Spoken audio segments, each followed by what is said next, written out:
Welcome to Thoughtful Money. I'm its founder and your host, Adam Taggart. On this channel, we conduct deep dive discussions with hundreds of experts a year, doing our best to see through their eyes and chart a wise course through the economic waters ahead. But with all the different approaches, opinions, and conclusions, it's important to remind ourselves not to overcomplicate things. The fundamentals to wealth building aren't rocket science. And for most non-professional investors, keeping it simple, consistent, and disciplined makes success more attainable. In fact, today's guest claims that everything the average investor needs to know can fit on a single standard index card. Well, so what's on that card?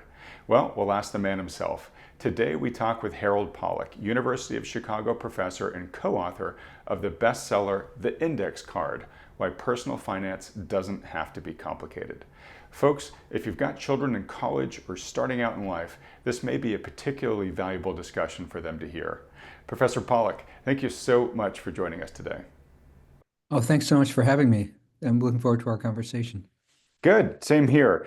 Well, look, I got introduced to you through your book and through the interviews that happened at the time the book was published. It was published about a decade or so ago, Yeah. but got a lot of media coverage. And anyways, I obviously want to get to the index card and what's on it, but let's just, if we can, start with a little backstory on the book. What was the genesis for writing it with your co-author, Helene Olin, if I spelled her name right? Yeah. Well, it was my own personal journey that I basically got to the age of 40 and I never paid any attention to any of this stuff. And I remember I was a professor at the University of Michigan, and then I got an offer at the University of Chicago to move to Chicago, and we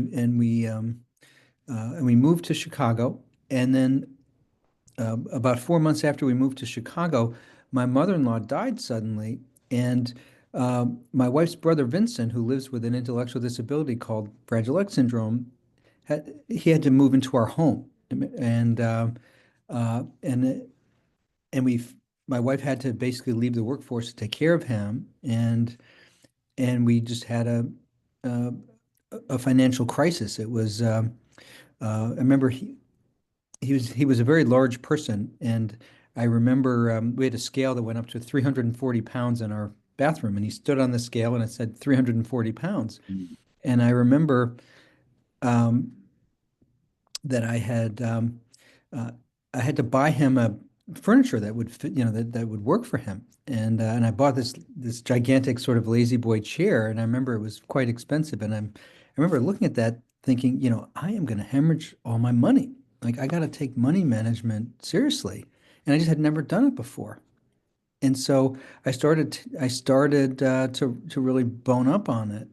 And what was interesting was what I found was that, as you said, that what you really have to know is not rocket science. I actually was originally trained as a rocket scientist, so I actually know rocket science, and you don't need to know anything like that. I remember, I was writing for the reality-based community, a blog at the time, and I remember I interviewed Helene Owen, who's a financial expert, and I said to Helene, now, isn't the problem that the personal financial advice industry has, isn't there a problem that the best advice basically would is available for free at the library and it would fit on an index card? And and we continued talking. Then I started getting these emails from people saying, "Hey, where's the index card?" And and of course, I was kind of woofing when I said that, but I had put my flag in the ground. So so I grabbed one of my daughter. My daughter was in seventh grade at the time. I grabbed a 4x6 index card, and I took like 90 seconds, 2 minutes, and I just scribbled down a bunch of stuff. And I took a picture with my iPhone and I posted it on the internet, and it just went viral. It got like 400,000 hits, and I remember I won. Money Magazine awarded it one of the best new ideas of the year. And I remember I'm a teacher at the University of Chicago, so there are all these actual experts on financial stuff. And I remember people calling me and saying, "Hey, I heard you won this award for your financial index card. What is it?" And I showed it to them, and they would be like, "You're kidding. Like, like everybody knows this." I, and that's actually kind of the point. I'm a public health researcher, and one of the things that we try to do in public health is we try to help people do the simple things well by presenting it in a straightforward way, something you could put on your refrigerator um, and sort of follow basic, sensible advice. Um, but it was really, but it was my own sort of the financial crisis of our family that really got me interested. I'll tell you one more anecdote. When we first moved, I had just gotten tenure, and I was in that "don't you know who I am" phase, that academics are in. And the University of Chicago contributed the down payment for my house as the inducement for me to come to Chicago. And that was all the money I had. I had saved up zero except for that. And I remember they sent me to a gentleman at Harris Bank here in Chicago, and I got on one of those mortgage calculators, and then it said I could buy a $462,000 house. And I remember I went to this guy and I was showing him all the Taj Mahal houses that I could buy. And at some point, I stopped to take a breath, and he said, "Dr. Pollack, I have to tell you something." And I said, "Oh, what's that?" And he said, "You're not a good customer. The University of Chicago is a really good customer, and they asked me to talk to you. Um, but you're 40 years old, you've saved no money, uh, and you want me to give you a big mortgage that's just not realistic for you." And I remember I was very curt with him because I was like, "Don't you know you're talking to the great professor who just got tenure, blah, blah, blah." And that was a couple months before um, my mother-in-law died. And I remember that he was, in his directness and honesty, he saved me because I was not in this very expensive home when I had this sudden financial crisis. And there's a lot in our book where we criticize some aspects of the, financial industry, but this man really did his job and he really served me well. It was 2003. I could have gotten a mortgage for any amount from people who were just going to sell it to somebody else, but he was really like, "No, this is not a good idea for you to do that," and really appreciated that. So anyway, that's the basic origin story of the card in only Right. 5,000 words. It's a great origin story there, and number of things to react to it with. One, just full transparency. We do have some financial advisors that appear regularly on this program who actually would agree with just about everything you said. So don't worry, keep speaking frankly and from the heart. Mhm. Mhm. Um, but uh, in many ways, most people, I would venture to say, most people are not unlike you, Harold, where Mhm. um, they've worked hard their whole life. They're pursuing the American dream. But something I say an awful lot on this channel, which I think you've just given really good validation to, is our education system in general does a terrible job. It really fails us at teaching financial literacy. Okay, you're nodding vigorously as I'm saying this. And you mentioned that you worked at U Michigan. You then, are now a tenured professor at University of Chicago. But by the time that offer came in, you still were in your wilderness phase of not being super financially educated. Looking at your CV, I see that you went to Princeton and Harvard and Yale. You said you studied as a rocket scientist, right? Somebody would see that background and say, well, of course this guy is smart on everything, and of course he's going to be great with money. Um, but many people who become professionals have a real deep-seated insecurity about their ability to be their own financial quarterback because they just don't feel like they've been given the education and the experience to do so. So a lot of people either sleepwalk into a lot of the financial crises of the sort that Mhm. you and your wife find yourselves in, Yeah. or they feel this weight of like I'm just a mistake away from doing something terrible with my family's financial future, right? So first off, I think that's just important validation. And if folks are watching and they're hearing themselves in the story, hey, you're not alone. No. And the good news is you don't have to go get a PhD in money management. In fact, the basics that'll serve you very well can fit on an index card, and we're going to get to that index card pretty soon. Mhm. Um, and one of the things that I took from what you were saying there, Harold, was I talk a lot about fitness and exercise a lot in Mhm. this program as well. And there's lots Mhm. of great analogies with building physical health as well as building financial health. Um, People ask, you know, uh, physical trainers all the time, well, what's the best what's the best program I should do, right? And their answer is always the one that you're going to do consistently, right? You don't have to, you don't have to emulate The Rock, right, to get into shape. You just have to find the thing that's going to get you out of bed every day and have you just do consistently so that you actually eventually earn your way to the results that you want, right? And I think in many ways, that's what financial management is find, kind of the simplest, but still effective program that you can manage, that you can stay under that budget, that you can save as much as you need to, that you can be putting enough money away to over time compound to hit the goals that you want. Hmm. So okay, you're nodding as I'm saying this too. Absolutely. Anything else you want to say in just reaction to this? Because again, what I want people to take away from this discussion when we're done with it is, hey, you know what? If this guy can do it, I can do it. I would say a lot of us, there's a combination of being intimidated by things we shouldn't be intimidated by and being overconfident about things that we shouldn't be doing. So, should Harold Pollack be sitting there studying Toyota to figure out whether the Sienna is really going to outsell the Pacifica 3 years from now? And so therefore I should, make stock decisions, buy stock in Toyota. The person I'm competing against to do that is a person at Goldman Sachs who's got way more training than I do and has $1 million budget to really study that. Right. And a And direct line to the CEO at Toyota to ask questions, right? yeah, and that's their day job.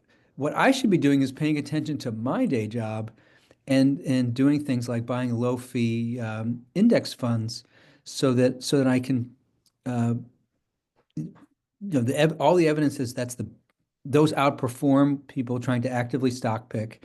And it also means that you're saving your time and energy and intellect for your family, your day job, the things that you can actually control and are good at, instead of, it's like I want to get into physical fitness. Maybe I should wrestle the rock. No, that's not what you want to be doing. And there's a lot of we all know the person who bought Apple in 1986 and is now doing great, which of course they tell you. No one tells you about, oh yeah, I was the guy that bought pets.com, and thinking that was going to be a big thing. And so spending your time on your day job with your family and stuff like that, rather than trying to actively stock pick, I also think is a valuable way to proceed in these things. And there's a lot of good evidence from the financial literature that passive investments, for most people, are the right thing. I think if you're really into it and you want to do that, there's certainly people for whom that advice wouldn't apply. But for most of us, I think that is good advice. Okay. And I want to be transparent, that on this channel, I have experts come on several times a week, and these are professional investors, these are economists, these are research analysts, and Mhm. there are things that I talk about with them a lot that I'm not going to folks inject into this discussion here with Dr. Pollack. Mhm. And this is, we talk a lot about central planners' interventions in the markets and how historically stocks today are quite richly valued versus other periods in history. Mhm. And the market has hit a very strong passive bid from retirement funds that come into the market and have to buy every month. So they're price insensitive buyers. And there's all sorts of other things that Uh, are going on right now mhm. where you can make the argument, hey, markets are pretty overvalued, Mhm. and an active approach may actually work better going forward because there's going to be more volatility going forward as we begin to mean revert from these high valuation metrics and things like that. I don't want to get into that soup because that is more for the, you know, educated, proactive DIY investor, or it's the kind of thing that a good financial advisor can help shoulder a lot of that work for you to the extent you want to take that into account in your portfolio. We're going to talk today about the stuff that kind of the average person who's literally just busy with life, right? Mhm. Um, these are the things that if you kind of do this, you're going to be 80% plus good going forward with a minimum Absolutely. amount of thought about it, right? Okay. Okay. So, when you initially wrote this list, it was 2013, somewhat of a different Hmm. world than we're in now. Hmm. Um, Earlier on when you mentioned it, I flashed a picture of your original index card. Um, I know you've, I think, updated the book since then a little bit. So either I can toss each one of your index lines out to you and you can respond to it, or if they're updated, maybe I'll let you do that. Why don't you toss them out? And Okay. then we can talk about things I wish I'd put in there. Okay, great. All right. So number one, maximize your 401k or equivalent employee contribution. That is just bedrock. First of all, if your employer is giving you a matching contribution, that's free money. Uh, it keeps it's absolutely the foundation for most of us of our retirement savings, certainly for me. And that's the number one thing that if you're lucky enough to be in a job where you have a nice 401k or 403b, you absolutely that's your first bet. Right. And that's, I guess, for three main reasons, right? One is free money, right? Two is it grows tax deferred, Yeah. meaning as you are selling, Mhm. securities along the way, you're not having to pay any gains or anything on that. Hopefully, you do this for a long period of time, decades, and so you're saving all those fees and taxes. And then at the very end, you are withdrawing those funds either when you're presumably older and at a lower tax rate, right? So you'd be paying lower taxes than if you were paying them now. And certain of these retirement funds, like a Roth IRA, you are taking money out tax-free. 100%. By the way, I wish we had said more about Roths in the book. That's something that I've become a huge fan of Roths for many, many people for reasons we can talk about. There's a fourth advantage, by the way, which is that it keeps the money out of your hot little hands, Yep. and you get used to living in a frugal way that is consistent with saving for your retirement. And at least for me, that I find that very helpful. There's sort of the math, and then there's the psychology, Yeah. and both those things say max out your retirement. Yeah, I mean, sort of human nature being what it is, you've got some money in your wallet. Chances are you're going to find some reason to spend it, right? At the end of the day, we're rationalizing creatures, not necessarily rational creatures, right? So Well it's just put. protect. It's like not buying. It's like not putting sugary foods in your pantry, right? If they're Yep, there, they're going to call to you at night. Your willpower is eventually going to break. But if they're just not in the house, you're not going to eat them. Um, absolutely. Okay, great. Well, look, so I'm a big fan as well of Roths. There are some limitations on there just to make folks aware of. Certainly, if you're a higher earner, you eventually earn your way out of being able to put money into a Roth. The annual contribution limits are relatively low versus what you can put in other retirement funds. But in my opinion, it is one of, if not probably the best way to build wealth over time in a financial account. And so, to the extent you can use it, you should. And certainly, if a lot of folks watching this, Harold, are older, so Mhm. they have children, maybe even grandchildren. And so, if you can work with your kids when they're young and they're just starting to earn an income, if you can help them maximize their 401, their Roth IRA in Mhm. those early years, it can make a huge difference in terms of its compounding over their lifetime, correct? 150%. The other thing about a Roth that's good, so a lot of people came to me for advice after the book came out. And I remember there are people who are like, I'm a single mom, I don't have a whole lot of money, and I'm trying to balance saving for my retirement versus having an emergency fund in case my boiler breaks in my house or whatever. And the other nice thing about the Roth is that it is a strategic reserve. You don't want to use it as a piggy bank. There's lots of reasons why you want to leave that alone. But if you had a genuine crisis and you really had to draw on it, I just need $3,000 in an emergency, the Roth can help you with that. And there's lots of reasons why you do not want to mess with it. Um, but the fact that you can withdraw the principal without penalty if you really have a crisis for for some people is a useful feature. But I think the Roth is the greatest thing. And for people with relatively modest incomes, the tax advantage of the standard IRA isn't all that much. And so the ability to put that in and know that it'll never be that their investment gains in the Roth won't be taxed, it will win out on that. And so I think the Roth is just a great tool for people. Okay.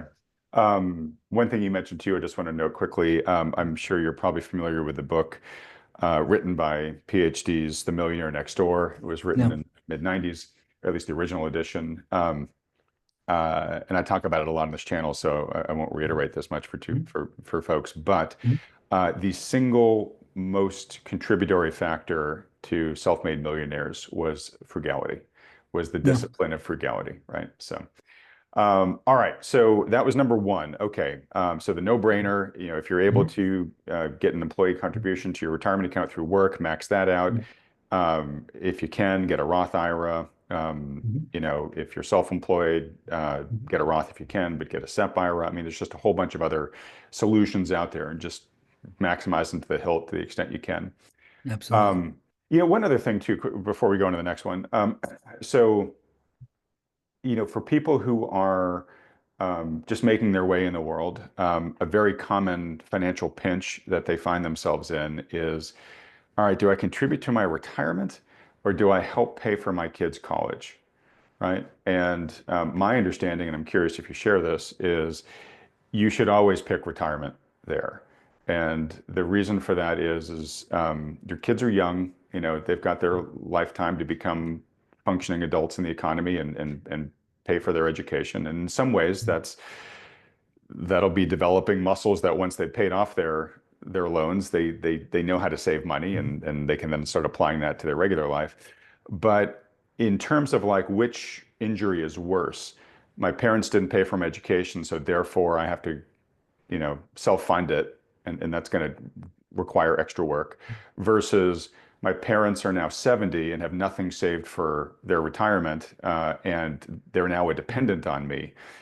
From what I know, talking to financial advisors, professional financial advisors are like, always avoid the latter if you can. I think that is, and certainly the math is definitely favoring the retirement. Everything you said is true. The one exception I would make goes is there's some people who need a lot of mojo to save. And if you as a parent say, if I'm putting it in that 529, I'm really going to do it because I get such pleasure out of that and such a sense that I'm a good parent. And if I focus on my retirement, I'm probably not going to do that because it just doesn't have the same tactile payoff for me. Hmm. Then that might be a reason to do the college. But you're completely right in everything that you said. The um, you know there is a lot of reasons to favor the retirement. I do find when I talk to people, sometimes they say, I just as a parent, I just my identity is so it's important to me as a parent to do that, even though it's not the optimal thing to do. Right. Uh, It's sort of one of those examples, kind of where the heart gets in the way of the head, right? yeah. But if you know yourself well, if you're self-aware enough to know, hey, I'm actually going to do this if I do it in the 529. The other thing is there's all kinds of complicated issues around college financial aid and so on. But what you said is definitely right. Okay. All right. Well, look, number two on your list, buy inexpensive, well-diversified mutual funds such as Vanguard Target 20XX funds. Oh, so sorry, 20XX was sort of like 2000 and whatever year you're trying to make this around. Okay, got Yeah, it. it's not an adult film mutual fund. Yeah, sorry. All right. So, yep, this is the John Bogle, just keep fees low and just feed the beast and let dollar cost averaging and time do the rest for you. And diversification. 100%. 100%. And we were a little cynical about some of the target date funds in our book, and maybe a little too much so. But I think the target date fund is a really good thing for a lot of people because it will be managed proficiently by people who are following the standard algorithms for matching investments to the life cycle, and um, and you're doing the responsible, sensible thing by doing that. And passive index fund investments as part of that target date fund are a low fee, and so I think that's a good option for a lot of people. Okay. I do want to underscore just for regular viewers of this channel, this strategy um, can be at risk at sort of sleepwalking into these sort of market extreme moments that I mentioned earlier, right? And Yeah. so if we get a lot of volatility, if we get a big correction because assets are too overvalued, you're obviously going to take the full brunt of that with this approach. Yes. Um, but this goes back to something that I talk about with one of the financial advisors on this channel a fair amount. And we use the analogy of nutrition, but it's a general life rule, which is just focus on making, he says, better bad decisions. Like if you're going to keep, you know, if you're trying to eat better and you're going to have a cheeseburger, fine, have the cheeseburger, but maybe don't get it with the bacon, or maybe get it wrapped in lettuce versus with the bun, right? And here you are just contributing to this, this target fund consistently. You're putting your money in, even if you are buying in at a top or whatever initially. Um, Over time, you will keep feeding this thing that over enough time will continue to appreciate. Well, it'll, and when you'll be putting your money in, so you'll be building an increasing amount anyways, but then compounding should, given a long enough time frame, should be able to kick in no matter what the market does, over a long enough time period. It'll generally go up, and that compounding will work for you. You're nodding again as I'm saying this. So even though this has 100%. risks, it's way better than A, doing nothing, or B, being too speculative, which we're going to get into with your next point Yeah. here on the index card. So number three is never buy or sell an individual security. The person on the other side of the table knows more than you do about this stuff. So I want to let you go on this, and I'm going to jump back in because I think, sadly, more than ever, we have become a culture of single stock buyers now. We've got so many people that have fallen in love with the Magnificent Seven or MicroStrategy or whatever, right? So, or meme stocks or whatever, which I think is playing with kryptonite, for the average investor for the most part. But anyways, why don't you elaborate on why this was number three on the list? Yeah, I mean, there's Harold Pollack who spends most of his time being a public health researcher, and there's Adam Taggart who's a genuine expert at this stuff.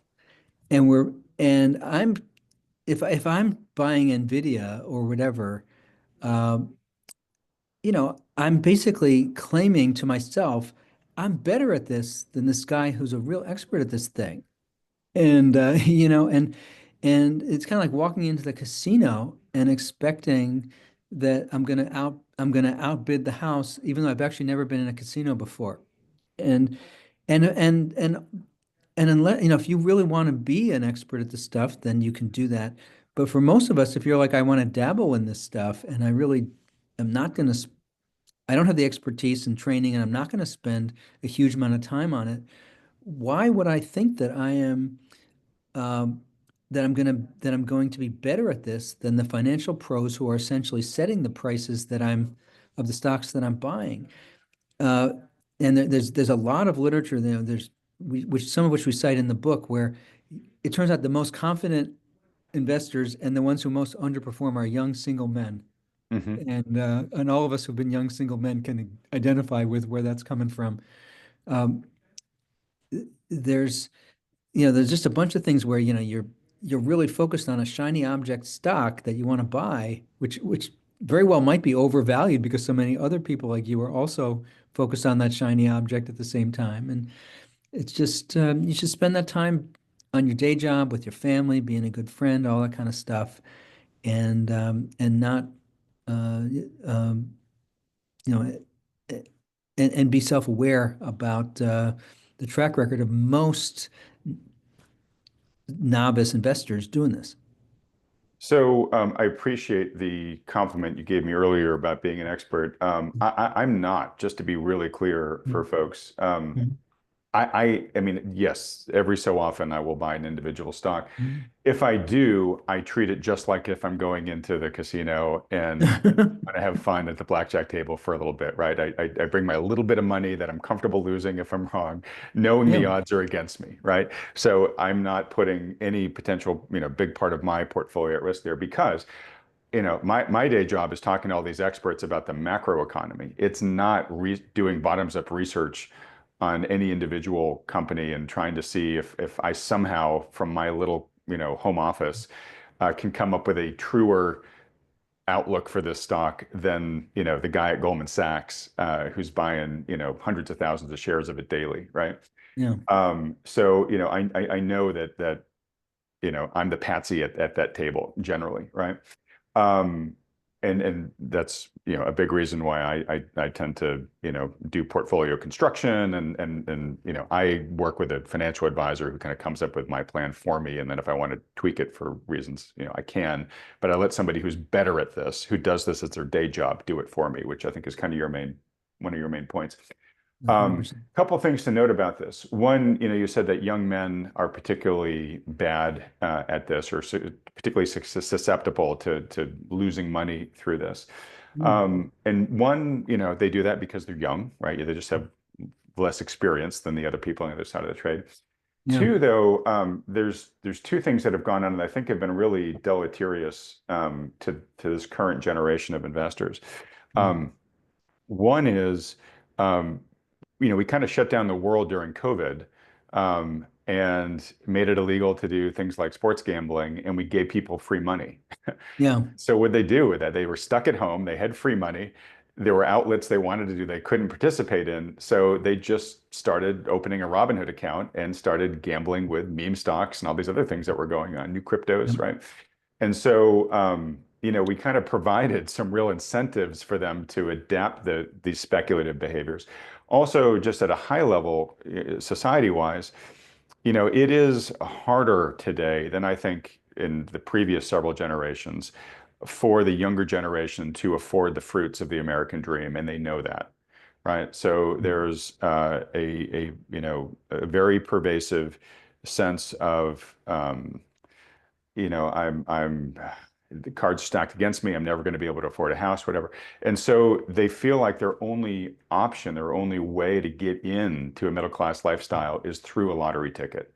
And so we are kind of creating this generation of investors that really are speculators, right? That they're just there trying to get the moonshot meme stock or MicroStrategy or super micro or whatever, and that they're thinking that's how you invest. You have to always try to swing for the home run versus this, just get on base consistently, which is sort of your strategy, right? I think that's exactly right. The other thing is a lot of the people who are selling very speculative products are very effective in leveraging people's distrust of Wall Street.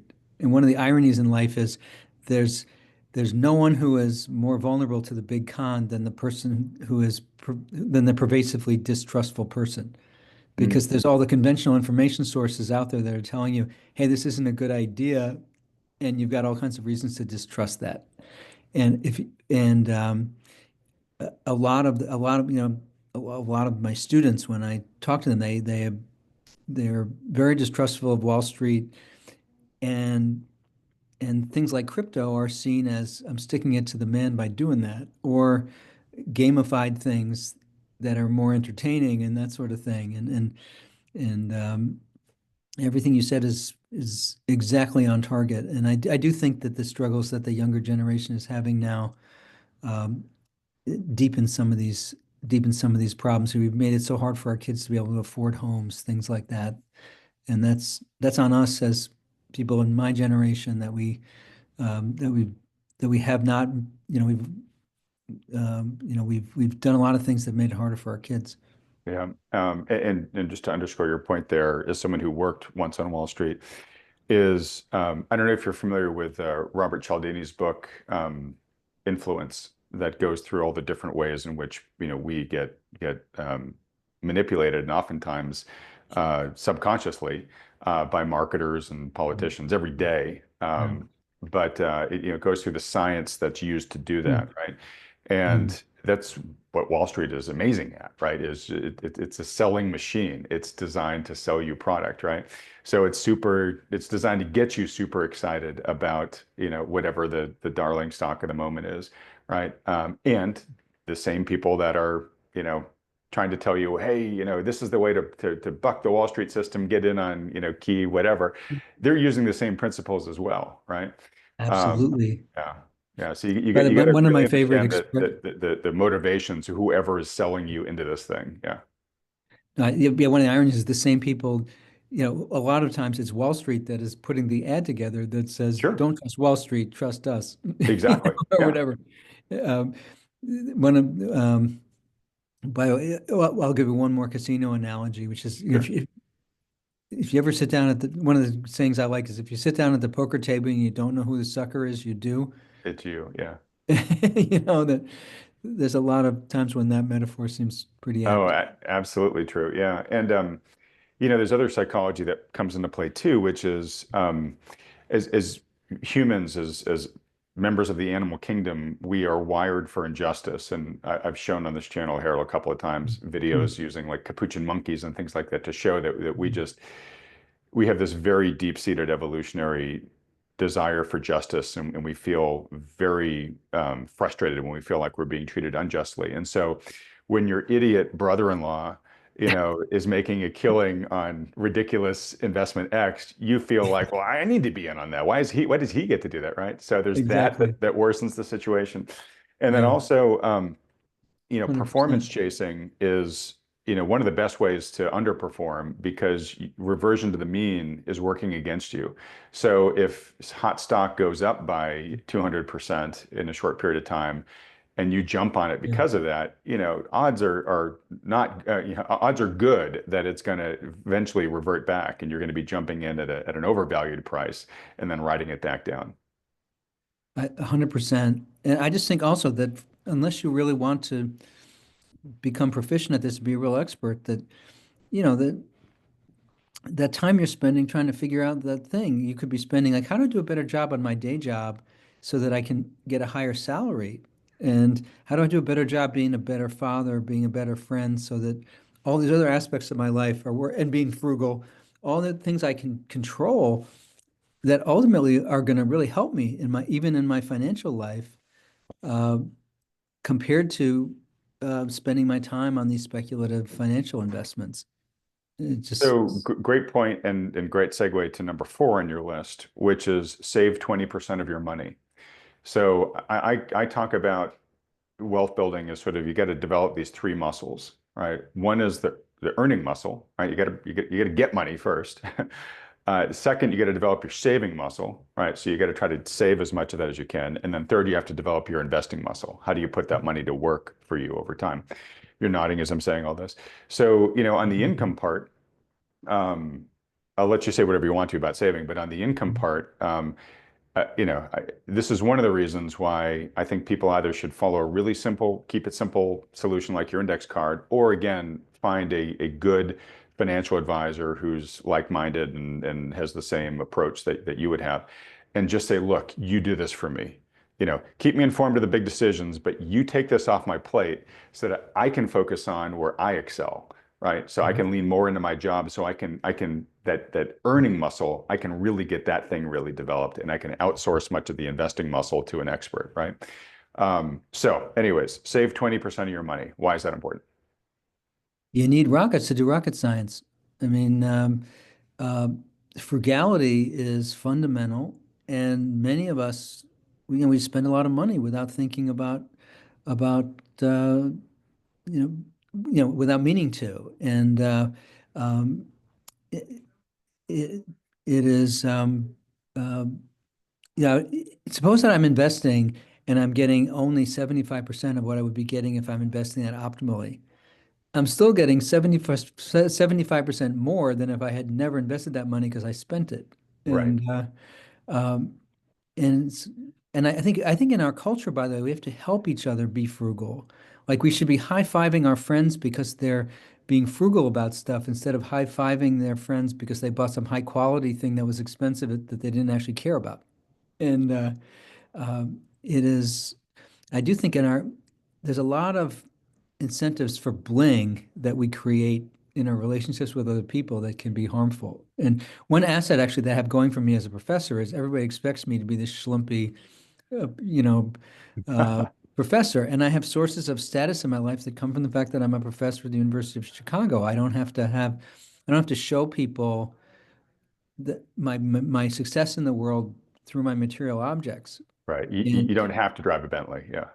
yeah, and it is, and I think we create in our culture lots of pressures on people to show that they've succeeded by buying expensive stuff, and and that leaves us all vulnerable. Um, we should be high-fiving that person who's bringing their lunch to work every day and saving that money, uh, and we should be high-fiving the person who's comparison shopping when they bought their car in a really smart way, or bought less of a house, figured out what they really needed to buy in their house, and bought what they needed, but didn't pay more to buy what they didn't need. And so I think that's just so important. That 20% number is hard for people when they have a modest income. Um, but just stuff like making sure you pay off your credit card, and we'll get to that. But just lots of ways that frugality is just essential for everything else we're trying to do. So there's an adage in personal finance that says pay yourself first, right? So you determine what you're going to save. Yeah. That's the first check you write every month. You're going to still have bills and stuff like that, right? And you got to attack those next. But the one that you always pay is yours first. And then with the bills, you figure out, okay, if I'm tight this month, how can I get creative, right? And if something has to roll into next month, well, let me call that, company I owe and try to see if I can get forbearance for a couple of weeks. But always make sure that your savings check, which ideally is then going into some investing vehicle that you can't touch and monkey around with and steal from, Absolutely. right? So you agree with that approach, I take it? The one exception I would make, which we'll get to, is credit cards. But Yes, uh, yes, paying yourself first absolutely includes making sure your credit card balance is zero and paying your credit card in full every month, because that's a 20% risk-free return when you're paying off that credit card. credit And card. then Warren Buffett doesn't get a 20% risk-free, tax-free return like you get when you pay down your credit card. Okay, great point. Before we leave, and I know that's actually the next item on this list, but Yeah. before we leave the savings part, Mhm. you talked about kind of culturally, we what we should be doing more of is making frugality cool, right? Because then that benefits all of us, right? Benefits us individually, benefits us as a society. Instead, we tend to be more of a Kardashian worshiping, type culture. Yeah. That's been around for a while, right? I mean, keeping up with the Joneses is an old phrase, right? But of course, social media has kind of poured, gasoline on the dumpster fire of envy, right? It's just made us all the more see everybody's perfect life and aspire to it. What's kind of interesting though is I do have some hope, some kernels of hope that the pendulum is starting to swing. And I've got kids who are Gen Z. You teach kids that are probably the same age or young adults that are the same age. And there is a bit of a rejection of that in that generation of the trappings of wealth. And part of it's because they're like, if I don't even think I'm going to get it, let me make that uncool, right? And things like van life, are popular amongst them, Yeah. which I think is a positive development. Now, I don't necessarily applaud saying like I'm just going to aspire to live a poverty line lifestyle. I Yeah. think you do want to be frugal to then put money away to build a future for you and your family. But I'm 1,000% on, sitting around the campfire and not saying, oh, hey, I just bought this really expensive sports car, and instead saying, hey, my wife and I just upped our annual savings from 20% of our income to 23%. Let's see if you can top that, right? No, I think that is, I mean, and one of the things I like to tell people also is your high calorie food better taste great. If there's something in your life that you really value, you want to spend your money on that because it's important to you, that's great. But then you want to figure out, okay, what else in my life am I gonna economize on so I can do that? If it's like if I really don't care about coffee and then I realize, oh, I'm spending $6 a day by going into Starbucks and buying an expensive coffee that I really don't care about. If I just use the office coffee machine and I get a coffee that isn't quite as good but is not $6, then I'm freeing up money for, like I like camera lenses. And so if I go if you said to me you can have, you know, no expensive coffee for 4 months and you can have a great camera lens with the money you save, I'm like, that's awesome. And so know yourself and sort of say, if there's certain things you really like that are expensive, that's fine. You just make sure you're budgeting for it and applying frugality in other areas so that that's a realistic thing that is within your budget to do. Yeah, and there's two things around this. One is there's a time-honored expression in business, which is if it doesn't get measured, it doesn't get moved, right? Mm. So what we're doing here is with all this focus on what you're putting away and then growing over time, Yeah. you're measuring it, right? So hopefully it's going to get moved. Hopefully it's going to get bigger. Hopefully it's going to grow. But it also is really teaching you the true value of your money, right? Where you know how hard it is to make and to grow, and therefore you're not going to spend it on just a whim anymore, right? Because it's Yeah. like, wait a minute, yeah, when I was 23, I'd go out, hop on a plane and go to a fun weekend trip, on the drop of a hat. Now that I realize what that's costing me down the road, hey buddies, maybe we get together for, a game night at home versus jumping the flight to Vegas, right? Type of thing. Yeah. No, All right. that's right. Okay, so I'm just going to keep moving on here because I'm beginning to realize we're Yeah. getting a little tight on time, but we're making good progress on your list here. So you mentioned this earlier, pay your credit card balance in full every month. Say whatever else you want to say about that you haven't already said, but let me ask you this as well. Um, are you a fan of credit cards, or would you rather, tell people, look, use a debit card? In other words, kind of pay it forward, get the money first before you spend it, and then don't worry about getting it, protect yourself from falling in the trap of, oh, wait a minute, I owe X thousands of dollars at 25% APR now. Yeah. Well, I think the credit cards are a big thing also for your own self-awareness because you have a poker chip in your pocket. And for a lot of us, it is very easy to overspend because you got the credit card there.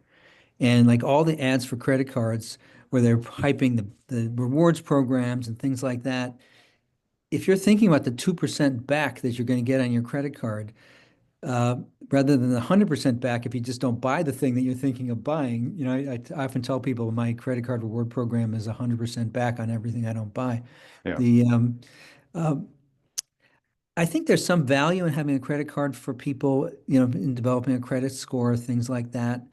But I think if you have a credit card and you continually run a balance, that is, you are absolutely there's a message in that about I'm spending more than I really should be spending, and I'm also paying that 25% APR on stuff. And for that person, I think, maybe I should try just using a debit card all the time. Maybe I keep that credit card in case I ever need it, but I don't use it. And there are times like if you want to rent a car or something, you need the rent. Sometimes you need a credit card to do certain transactions, um, but I think if you are not able in a chronic way to pay off your credit card at the end of every month, there's a real message in that about what you're spending and how you're spending that should be heeded. And I would say particularly ignore your reward program. Yeah. That is Well, it's literally there to incent you to buy more on the card, right? It's not there to do you a favor. It's there to do the credit card company a favor. 100%. And and again, 100% cash back on everything you don't buy is a good mnemonic. So, we talked about how our education system really fails us in teaching financial literacy. Mm. Another thing that our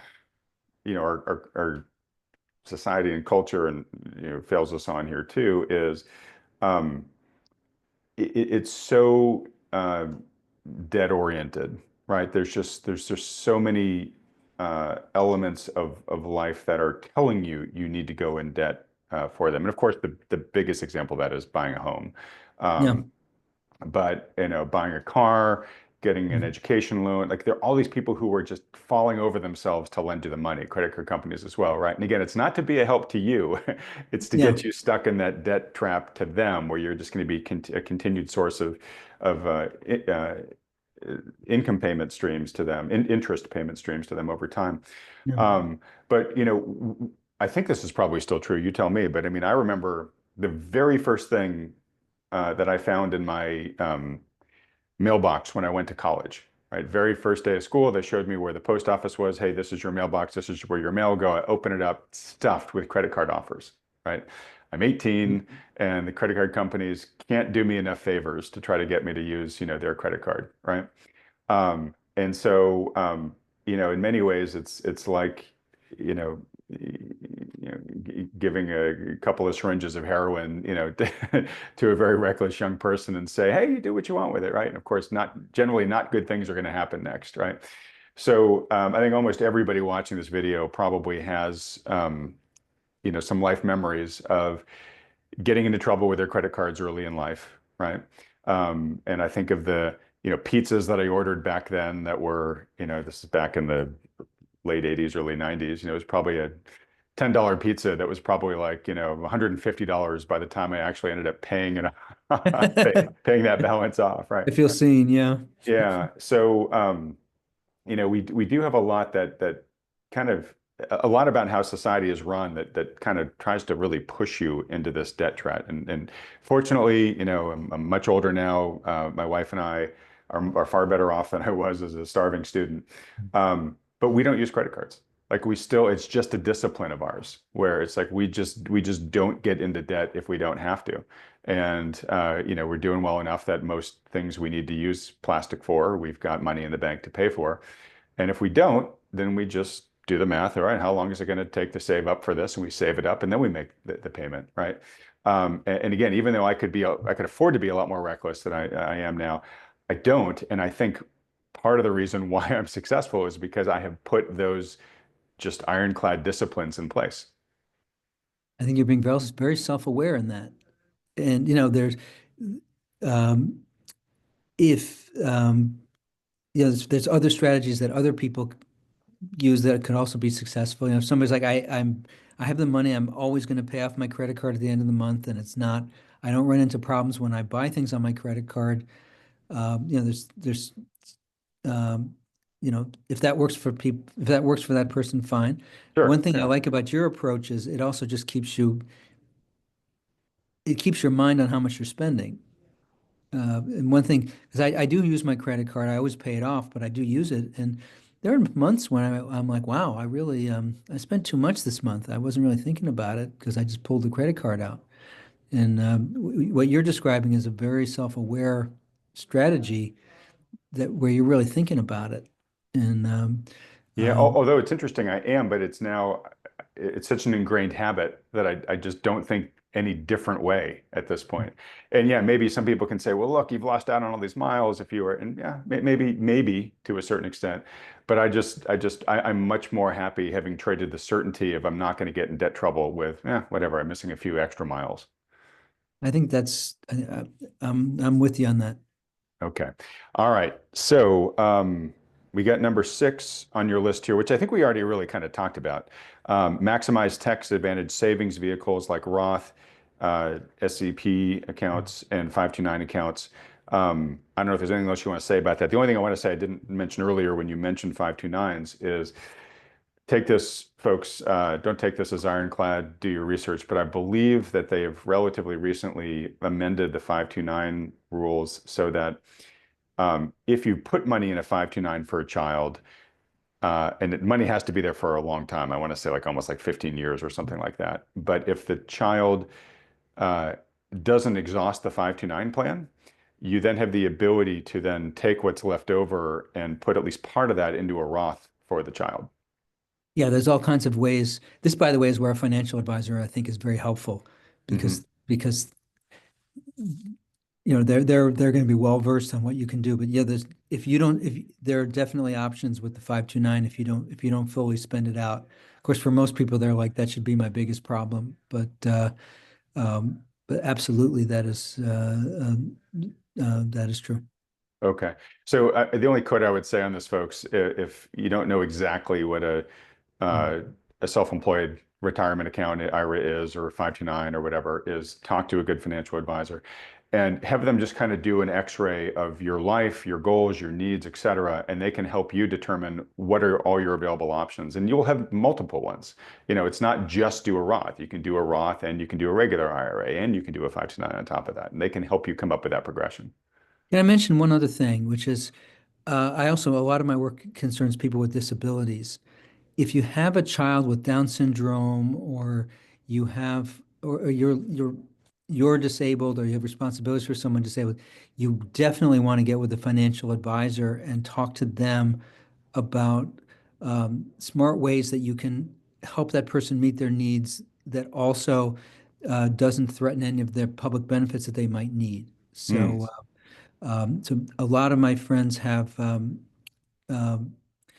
children or loved ones who live with intellectual disabilities, and there's these things called ABLE accounts, which are a little bit like the 529 accounts, and they don't count against the various asset limits that public programs for people with disabilities often have.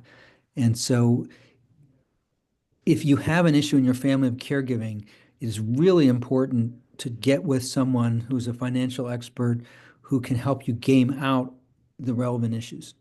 And Great point. And this is where I think, one area where a good financial advisor can really help an awful lot is not unlike a good accountant, right? Where the tax code is just a super dense, collection of all these different rules. And you as a regular person, you're not going to know 99% of them basically, right? But they're the expert and they can say, oh, these individual things apply to you, right? Same thing with a good financial advisor who can say, oh, all right, given your situation goals, hey, you've got a disabled child. Yeah, let's have you invest the money this way so that you're not losing your benefits and certain things too, like this isn't on your list, but estate planning, right? Once you've made this money, if something happens to you, obviously you want the money to still be used wisely, and especially if you have minors or dependents like a disabled child, you want to make sure that in case the proverbial bus hits you tomorrow, things are set up well, that they're going to be taken care of. and one thing, a lot of what financial advisors, a lot of the value they add is actually that they're family therapists and psychotherapists Hmm. uh, in disguise. So your financial advisor, like I have two kids, and one of them is really financially successful, and one of them isn't, and I'm trying to figure out how do I how do I manage that situation? Or my wife and I, we love each other, but we really don't know how to talk about money.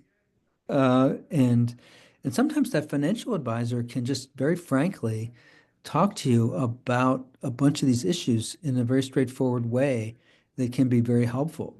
They And can and it can help you as a couple or a family find the words and the space to have these conversations where if alone you can't. And this really resonates with me because my wife is a marriage family therapist. uh, So, she says she has to be part-time financial counselor because money is one of the big three sources of strife in marriage. And the financial advisors that I have on this channel, frequently they say they have to be part-time marital counselor for the exact same reason. Yeah, the reasons you're talking about. that's so important. Yeah. All right. So number 7 on your list is pay attention to fees, avoid actively managed funds. From my perspective, and there's nuance here that you may be more expert on than I, but basically most of the evidence is that the passive index funds outperform the great majority of actively managed funds. Most actively managed funds, trail the index that they are following. And so stuff, the Vanguard S&P 500 and the equivalent Schwab and other things, you find the lowest fee index fund that does that. Uh, to me, that's the sensible thing to do. And I have, you know, unless you're really an expert, I think there's really not a whole lot of reasons to go for the active managed funds. I agree with you that there's nuance that you may say, I don't want to be in the S&P 500. I'm concerned that it's so overvalued right now. Maybe I need to talk to somebody about some other ways to hedge that risk a bit. Um, but in general, the passive, low fee passive funds are just have such a better track record. And this is where the Bogle and others work Exactly. Yeah, so this is all Bogle's work. Yeah, and yeah, I agree with so you. I on think one. over the past number of decades, I think that largely is true. Um, uh, and I'm not out to talk anybody out of that strategy. In fact, the advisors who come on this channel say, hey, look, if you're young, you don't have a lot of money, and you just want to keep it simple, just buy the S&P and just keep dollar cost averaging into it. Pick your head up when you're 40, and then we can talk about maybe some other things that you want to do. Um, I do think you have to be.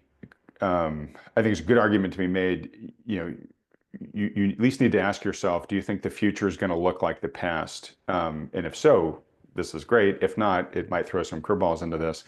Um, and uh, yeah, I mean, but to go back to your point, let's say the future is different from the past, right? And it begins to favor a more active approach. Better to have a, you know, 75%, success rate. If you get knocked down to a 75% return on your passive strategy, it's still way better than a 0% return of not putting this money in the first place, right?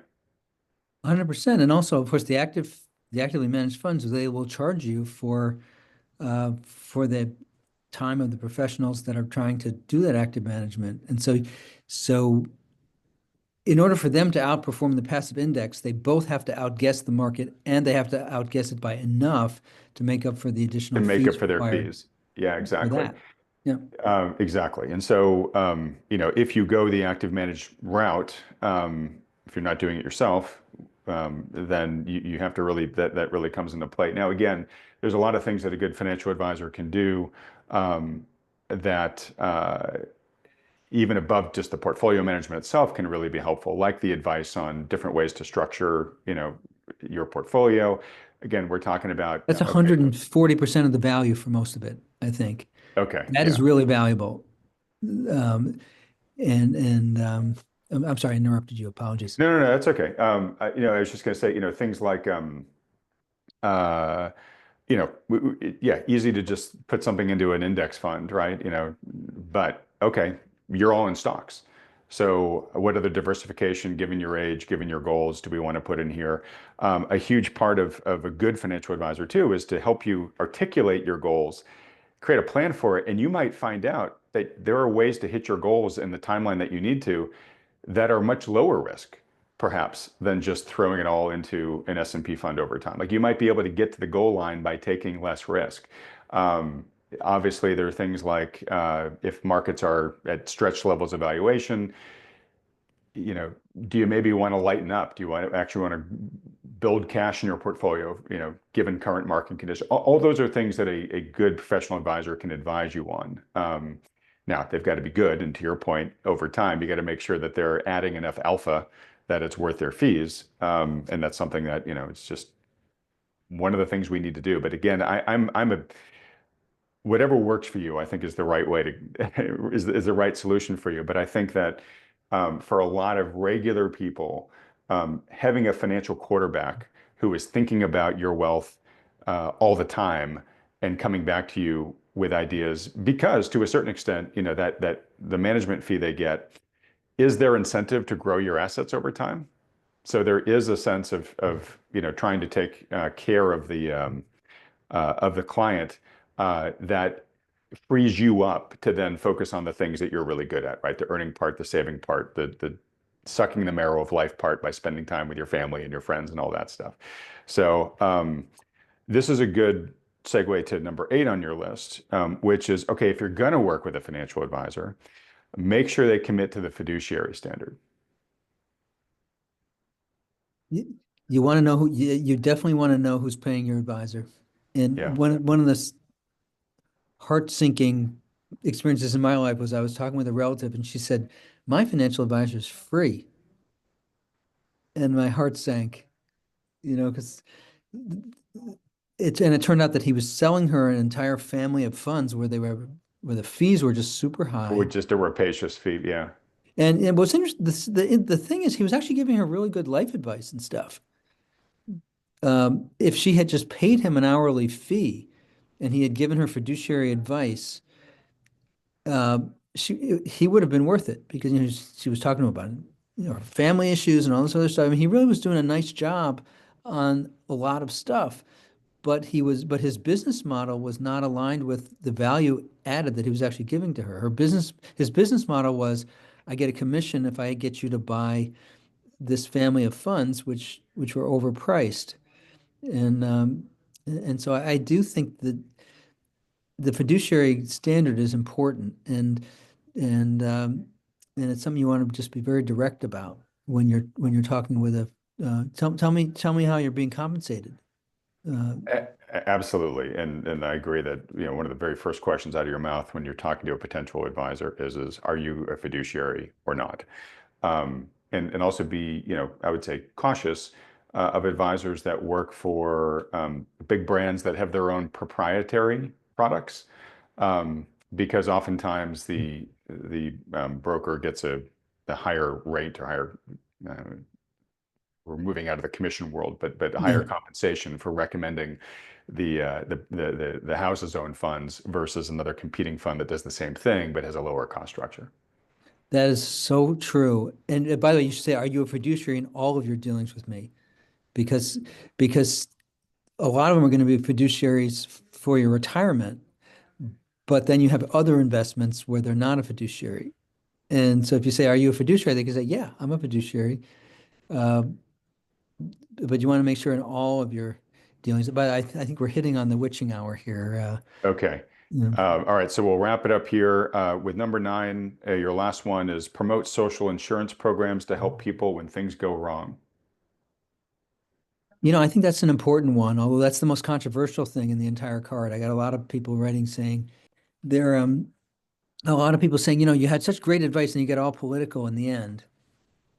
And, um, my family, what saved us when my brother-in-law moved into our house was Social Security, Medicare, and Medicaid.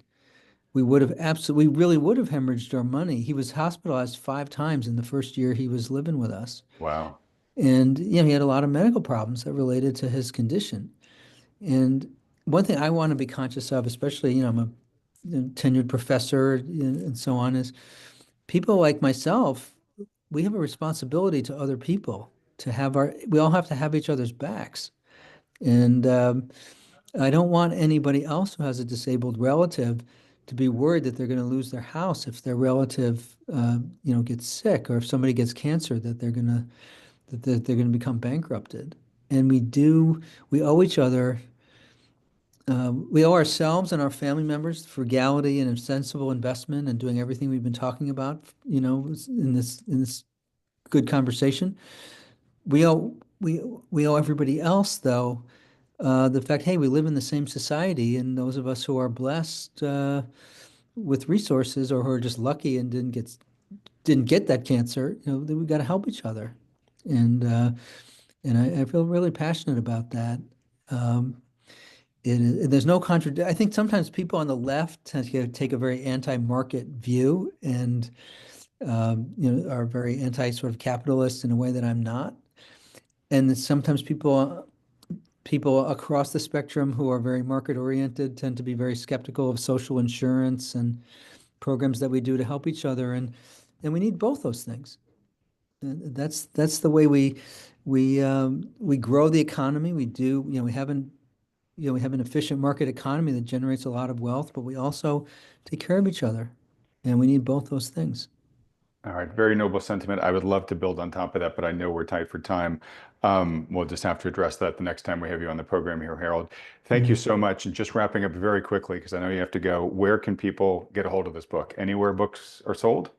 Anywhere books are sold, if you go to Amazon, it's on there.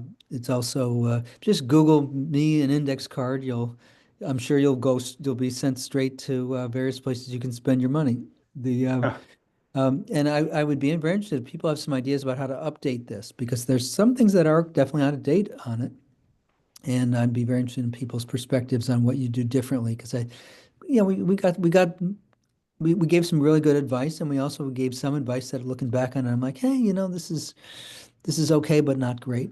And I'm going to be revising it, and be very interested in people's perspectives on ways to do that, because All right. there's clearly a couple of blunders that I had in there that I'm going to fix. Well, Harold, I can guarantee this isn't a shy audience. It's also a very informed audience. I can guarantee you're going to get lots of feedback in the comment section below. So hopefully you get some good ideas from folks Great. there. We can have you back on maybe at some point in the future to get your reaction to some of them if you like. Love that. Thank you so much. This has been wonderful. Thank Folks, you. very quickly, if you've enjoyed it, please let Harold know that by hitting the like button, clicking the subscribe button below, as well as that little bell icon right next to it. In addition to getting Harold's book, of which, Harold, I will have a link to the book in the description, so anybody who wants to buy it can go buy it with one Well, click. thank you so much. But if you want to talk to, a financial advisor to get some help with some of the things that we talked about in the way that a financial advisor can help, just go to thoughtfulmoney.com. fill out the short form there, and one of those firms that I mentioned, the ones that are with me every week, will be out in touch with you to just have a free conversation. There's no commitment involved at all. It's just there as the free public service. Harold, it's been great. Thank you so much. Really look forward to having you back on the program at some point. Great to talk to you. You have a great day. Okay, well, now's the time in the program we bring in the lead partners of New Harbor Financial, one of the endorsed financial advisory firms by Thoughtful Money. John and Mike, I'm sorry, let me start that over. 3, 2, 1. All right, well, I'm going to bring in the lead partners from New Harbor Financial. They're one of the financial advisory firms endorsed by Thoughtful Money. I'm joined by John Lodra and Mike Preston. John and Mike, thanks so much for joining me here. I'd love to get your guys' reaction to what Professor Pollack laid out there in this simple index card. I imagine almost all of it you guys probably agree with. But I really wanted to come on at the end of this discussion because as Professor Pollack said,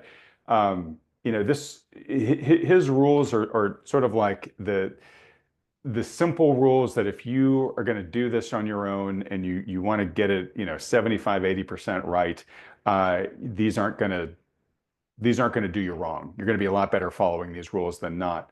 But as he had mentioned, a number of times during the conversation, while you do want to be cautious about the fees you're paying when you're building your portfolio, there are a lot of benefits that bringing an outside advisor in, a professional financial advisor in, that can that can help you above and beyond just the 9 factors that were listed there on his card.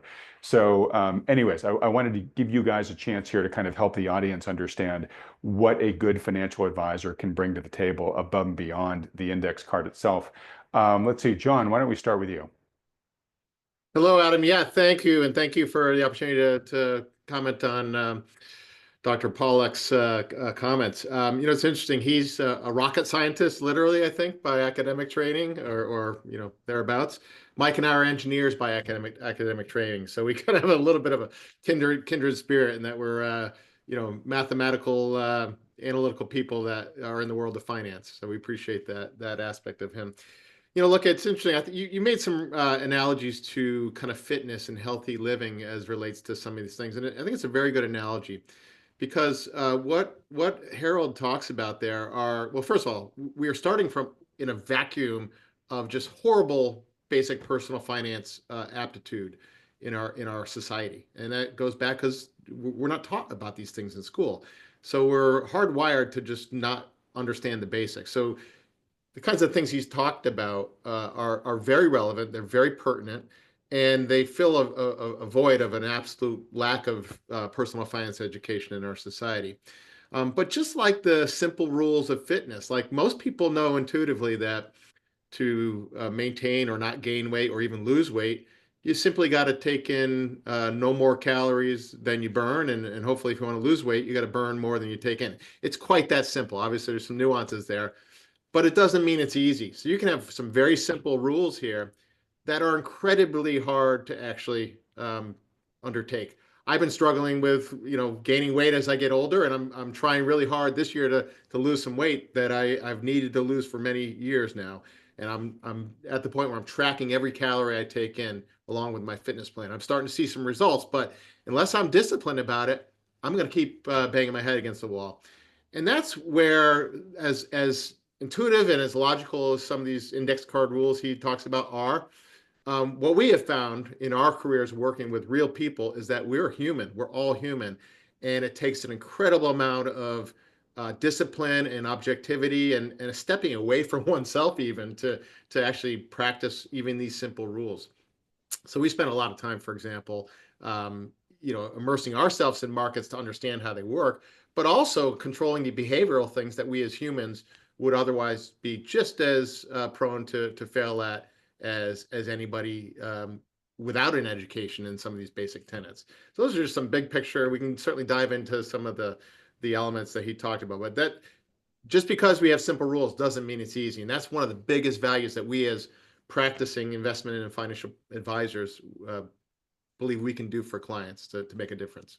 All right. So just to complete the analogy you're making there, John, the principles of getting into shape, losing weight, et cetera, are relatively simple in concept, but they can be very difficult in practice. And so if you want to increase your odds of hitting your goals, and or speed up the time by which you hit your goals, you might want to bring in a coach, right? And essentially, that's what a financial advisor can be, even with these sort of simple steps that Professor Pollack mentioned here in his index card. Is, yeah, you can look at it and say, okay, I kind of get all this, right? But to do it on a disciplined basis, things like saving 20% of your money sounds simple, can be really hard in practice for a lot of people when the bills start coming in and life just has to be lived. Am I intuiting kind of your point, right? Which is like, hey, if you want to get your financial self into better shape, bringing in a coach can be a real catalytical change agent for that. Exactly right. I'm hitting the gym more lately because I got a coach that is, texting me when I don't show up. That makes a world of difference for this flawed human being, anyways. Yeah, they keep you accountable. I'm also sure that they're probably doing the programming for you too, or at least helping you Yes, put together the programming, right? So that's the equivalent of the financial plan, right? exactly right. Okay. Mike, come to you just for general reactions, and I got a couple specific questions for you guys. So this is really interesting, this talk with Professor Pollack. And Professor Pollack talks about a really simple way to invest, a KISS or KISS method, or keep it simple, stupid is the way that I would describe it. But he calls it index card investing, and I think it's brilliant.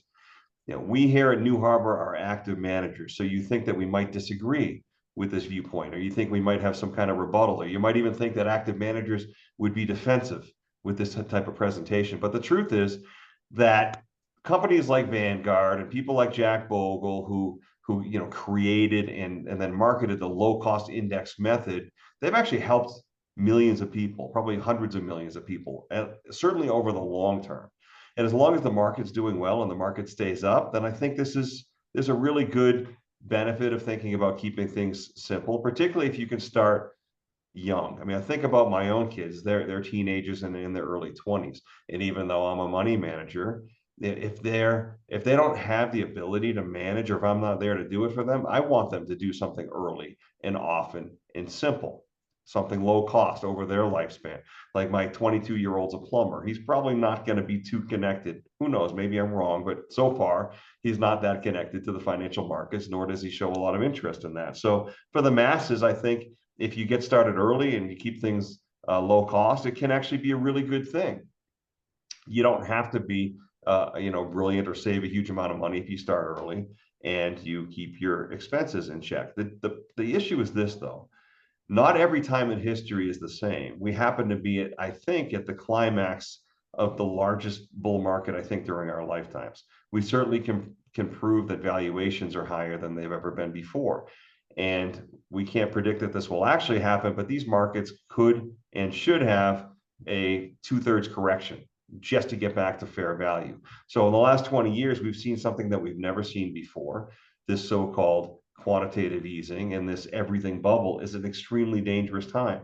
Couple that with the fact that there's more assets held in fewer hands, i.e. baby boomers, than ever before. The people that come to us by and large are ones that A, don't want to make the big mistakes, or B, don't want to sit through the awful drawdown, and C, don't want to make all those mistakes on the way down. There's a lot of T-bill and chill people out there that I think are under great peril if they start moving out of them into the market too soon, because this is a market that can and probably we'll see, fall really hard over the next couple of years and then stay down for a bunch of years. So that's the big difference, I think, about where active management fits and where passive fits.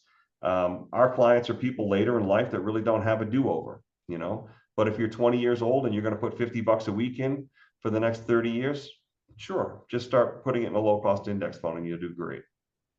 So okay, and I appreciate you saying all that, Mike, and that's why I think at the intro of the video I said if you've got teenage or children, starting off life in their 20s, really consider having them watch this video because, to your point, Mike, the thing that gets them started and beginning to put money to work for them, whatever that thing is, as long as it's the one that they can do, that's what they should start with, right? Yeah, and they don't have a lot to lose at that age, right? So if the market goes down 70%, who cares? In fact, if you're young, you should be rooting for the market to crash, because otherwise you can't get in at reasonable valuations. And so, I know we have a viewpoint that maybe is a little bit not mainstream, but we think the market is in a giant bubble. We think the Fed is going to ultimately fail, and that we're going to have a reversion to the mean. Now, maybe that won't happen, but history says it will, and our job is to protect people against that. And so, and there's the whole thing about psychology too. Professor Pollack talked about your financial advisor as a therapist. Absolutely, I would say 70% of what we do is psychological. And whereas a lot of people in our industry, our competitors, will say our job is to make sure people never sell. That's not really the way we look at it. Our job is to keep people in it through the whole thing, to bring them across this chasm that we think is coming, to have the skill and the ability to layer into the market with hedges. And the fact that we are on retainer as coaches, as you guys were talking about earlier, is a big part of it. Well, and on that, Mike, so Professor Pollack and I talked about the importance of, if you do work with an advisor, making sure that an advisor is a fiduciary, and a fiduciary in all manners of their interactions with you. So when you talk about being on retainer as a coach, you guys, your firm, at least New Harbor, you are client fiduciaries, correct? Absolutely. We are federally registered investment advisors with the SEC. We are absolutely fiduciaries. All right. And for the person that kind of knows the term fiduciary, but as it relates to, from a regulatory standpoint, what responsibilities come with you being a fiduciary? Well, the actual language of the term and the legislation kind of I don't have it at the top of my mind, but in a nutshell, a fiduciary must treat your money as if it's their, or as if it were be their own. In other words, they have to put the client's interest above and beyond all other interests. Most importantly, above my interest or New Harbor's interest has to be put first. There can be no conflicts of interest from in terms of compensation, kickbacks, that type of thing. There can be no outside influence. The highest standard, the fiduciary standard, means the client comes first, and that you would demonstrably do the same thing for a client as you would do for yourself. That's the way I see it. Okay. Yeah, Adam, I'll just add a little please. anecdote, because the opposite of fiduciary is the standard is lesser. It's that you have to recommend things that are suitable. Doesn't mean it's the best thing, but they're suitable. And that may sound like semantics, but if you go back to the housing crisis, financial firms were recommending mortgage securities. At the same time, other elements of their business were busy shorting them.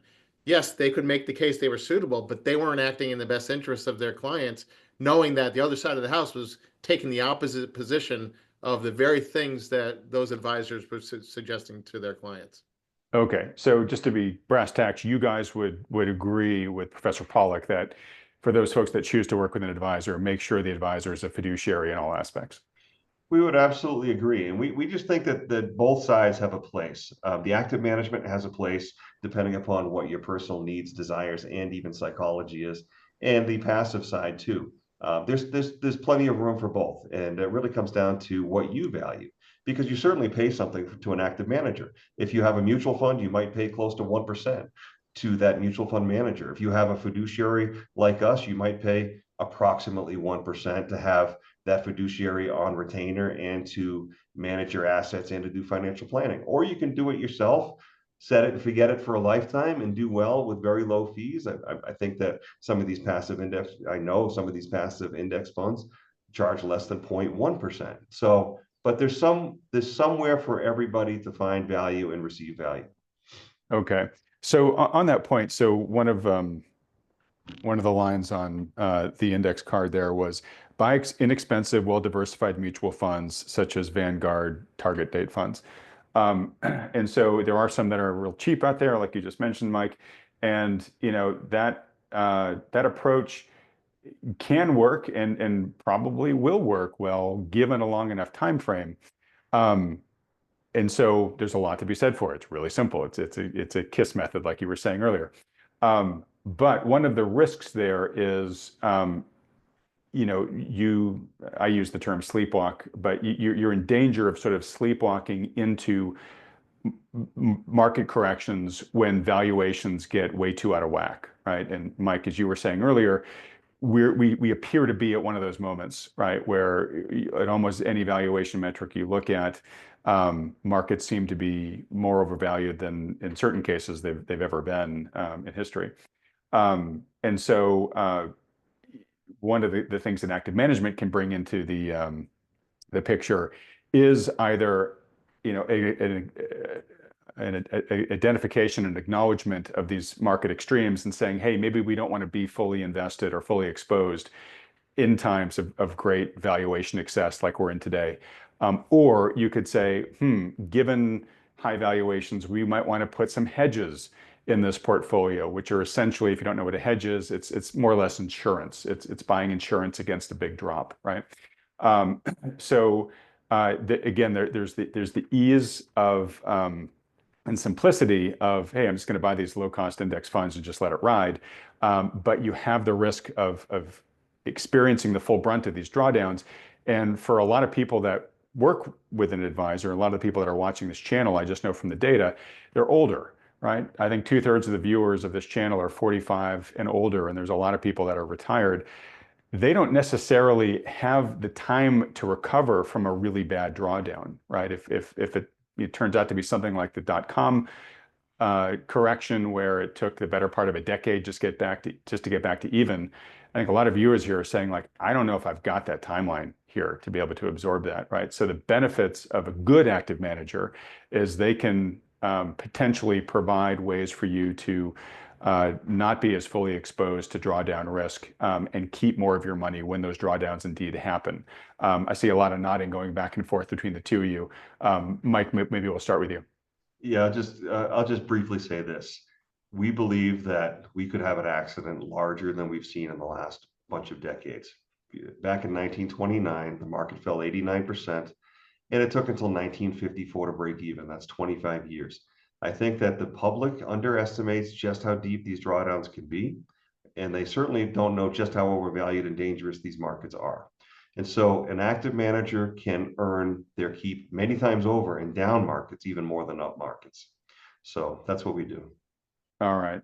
John, coming to you, feel free to add anything onto that if you have anything. But another question I have about working with an active manager is as people, you know, as Mike was saying, when you're young, you know, the index card method, it's probably one of the most achievable strategies out there, right? Simple, consistent, doesn't take a lot of thought, right? But as you get older and you amass more capital, your needs become more sophisticated, both from a planning standpoint about, hey, I've got these life responsibilities. I'm going to, you know, need to buy a house, or I'm going to need to pay for a child's education or whatever. I want to start planning for retirement. So planning services become really helpful, right? In helping you define your goals and coming up with a plan with how to get there. But also there's just more things that you can do when you have more capital. So as I mentioned earlier, hedging is one example. It's when you have a little bit of capital, hedging is a little bit more challenging. When you have a fair amount of capital, you start having a lot of different hedging options. And that's just one example. So can you talk to this growing sophistication of options and perhaps needs as people build wealth, and then how an advisor can cater to them? Yeah, absolutely. And I'd like to kind of, again, start with a continuum, right? If left to one's own devices, absent these basic rules that Professor Pollack talked about, you know, studies have shown that people do the wrong things. They want to buy at the high and sell at the low, right? Dalbar does a famous study that actually compares actual investment performance to just a buy and hold strategy. And most investors, if left to their own devices, do far worse than just putting things in an index fund and letting it ride. Okay. Now, just like with the fitness, there's a continuum. A world-class athlete is going to have a much more disciplined and finessed, nuanced regimen and get the results as a result of that. So there's definitely improvement over the simple tenets of the index card approach, especially when you factor in the realities of one's getting older in life. So for example, it can be shown mathematically very simply that when you're in a phase of life where you're starting to withdraw funds, like during retirement, versus simply just accumulating. The path of returns is critically important. It's not just the average rate of return you can get over a 30-year period. For someone that's accumulating, it doesn't matter how much zigs and zags, ups and downs happens along the way. So long as the A to B has good solid returns. Enter retirement period and you're starting to withdraw, that path of return is critically important, more so than the actual rate of return, because it determines how likely you are to have the ability to sustain your withdrawals. And we can show you mathematically pretty simply, a lower volatility portfolio with lower returns is more likely to get you to where you need to be in terms of sustaining those withdrawals than a higher return, higher volatility performing portfolio. It's just simple math. And so that's a key distinction between someone later in life and younger in life. But there are some realities of markets that one really has to pay attention to. And I'm going to just show a chart here that Mike alluded to, the valuations. This is a chart that GMO put together, and it goes back to 1900 through the present day. And it shows the 60-40 portfolio, which is a great passive thing for most people. But in reality, when you adjust for inflation, all these gray areas and the durations were basically trips to nowhere, where you either didn't make any ground or lost ground relative to inflation simply by holding that portfolio. Now, why is that? Almost in all cases, these periods started with high valuations.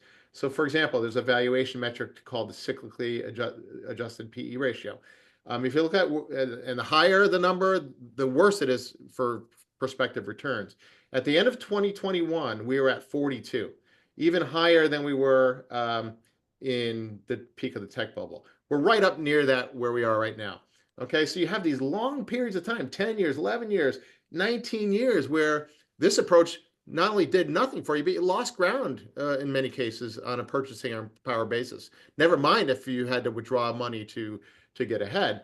And then, let's talk about Vanguard. Vanguard has done wonderful things with the advent of index funds. But even Vanguard has been pretty active this past year, talking about the dangers of valuations and what the ramifications are for a prudent portfolio. So this is a piece they put out in December last year, just about a month and a half ago. And for what would normally be a 60-40 benchmark, investor that would be ideally suited in that benchmark, given where valuations are right now and the takeaway for what they likely mean for future returns, their valuation adjusted translation is that you should be significantly underweight equities. Instead of 60%, 38%, and on a relative basis, more heavily in bonds, if you're just looking at that basic universe. So, these are the kinds of things that we spend our days inside and out. To Professor Pollack's point, most people would be better served and probably enjoy their life better if they weren't spending as much time as we are studying these things, because they can focus their attentions to their vocation, their profession, which can lead to higher income, or just spending time with family. That's what we're here for. This is our vocation. This is our profession. And we hope to be able to make these very important distinctions in a client's life, just like a world-class athlete would expect to get better results than someone at just the bare minimum to keep fitness. All right, very well said. All right, well, we're going to have to start wrapping it up here. I'll let either one of you take this last question, which is just, so if somebody's watching this and saying, hey, I think it's time for me maybe to graduate, to start working with a great financial coach, because you work with Alpha Money, you guys offer free consultations for viewers of this channel, and I'll tell folks in a second how to set up one of those free consultations if they want to. But can you just give them a sense of what to expect? So they fill out the form, they hop on a call with you guys. What kind of process do you take them through? They fill out the form at thoughtfulmoney.com. They book onto one of our calendars. It's going to be myself or John or Michelle or Justin. And it's going to be a 30-minute. What we offer is a 30-minute consultation. If more is needed, we'll add on another meeting later. But we're offering a 30-minute free consultation to whoever or anybody that wants to speak with us. So you'll get on our calendar in the next week or two. We'll have either a telephone or a video consultation, and we're going to ask you some basic questions. Where are you in life? Tell us about your work. What do do you want to retire, or when, or are you already retired? Tell us about your investments. But we can fire off a lot of questions and learn a lot about a person's life, what's important to them, where their exposure points are, and we can give some quick advice. I mean, essentially, one of our biggest goals is to give something of value to people. in that call. Now, some people end up being clients. That's never the objective. There's never any pressure. I'd say we have a whole lot more conversations with people that don't become clients than do, and we're happy to do it. It feels good to try to make a difference. And so if we can help them steer in a good direction, that's what we're here for. And again, talking about ourselves, some of these people become clients, and we're very happy about that too. So that's it. Just a conversation, no pressure, a nice, relaxing chat. And a lot of people have said to us that has been very valuable and even helped them think completely differently. And I think changed their lives for the better. I'd like to say a lot of times it has. All right. Well, look, I mean, obviously, I've sent a lot of folks over to chat with you guys, and I've heard from folks that became clients of yours, folks that didn't become client of yours, how much they value and appreciate these free consultations. And just to Mike's point there, this is kind of one of those, like, why wouldn't you do this type of thing, in the sense of talk to these guys or talk to another good financial advisor. Just make sure they're ones that are held to a fiduciary standard and take into account all the things that have been discussed on this video. But to sit down and basically get free counsel from a good, experienced fiduciary financial advisor, what's the downside? You can get some ideas you really like and just decide to go do it yourself. If you have an existing financial advisor, you can say, hey, I got some good ideas from this firm. I want you to do these things. Or as Mike said, if you like these guys, you can continue talking with them about maybe doing something a little more closely with them. But anyways, the important thing here is to A, get started. B, if you're going to do it yourself and you're just getting out of the gate and you don't want to try to become as knowledgeable about the markets as John and Mike and a professional financial advisor, Professor Pollack's index card is a great way to get started. But if at some point you want to graduate to pulling in a good financial coach to help accelerate your progress and give you that additional hopeful potential protection against downside risk, then yeah, go talk with a financial advisor. And to set up one of those free consultations, just go to thoughtfulmoney.com, fill out the short form there. It really only takes you a couple of seconds, and then these firms will be in touch with you right away. And as Mike mentioned, these consultations are totally free. There's no strings attached. There's no commitments involved. It's just a free public service they offer to help as many people as possible.